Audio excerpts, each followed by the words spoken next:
гимназиясының 11 сынып оқушысы Жәнібек Аружан коронавирус инфекцияға қарсы вакцина салдырдым. Әр адамның денсаулығы, амандық және өз қолында. Жалпы осы вакцина салдырар алдында ешқандай қорқыныш болмады және салдырғаннан кейін де дене қызуы немесе басқа симптомдар мені мазалаған жоқ. Сондықтан да интернеттегі жалған ақпараттарға немесе қауесеттерге сенбеуге шақырамын және барлық құрдастардың вакцина ектіруге шақырамын. Мен Мұхтар Әуезов атындағы жалпы орта мектеп гимназиясының 9 сынып оқушысы Көмекбай Жалғас коронавирус инфекцияға қарсы екпе ектірдім. Әр адамның өз денсаулығы, өз амандығы өз қолында. Сондықтан да құрметті құрдастар, сіздерді екпе алуға шақырамын. Мен екпе салу барысында ешқандай ауырлық сезімін байқаған жоқпын. Және де одан кейін де ешқандай еш жерім ауырған жоқ.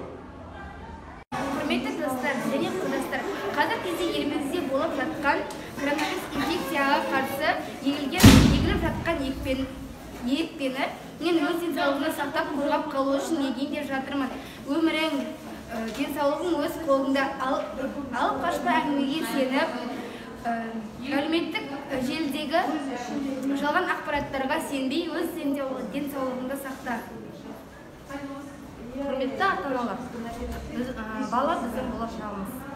Әр ата-ананың арманы балаларының денінің сау болып, өсіріп жетілдіру. Сондықтан да балаларымыздың болашағы үшін, келешегі үшін, денсаулығы үшін коронавирустық инфекцияға қарсы екпені салуға шақырамын.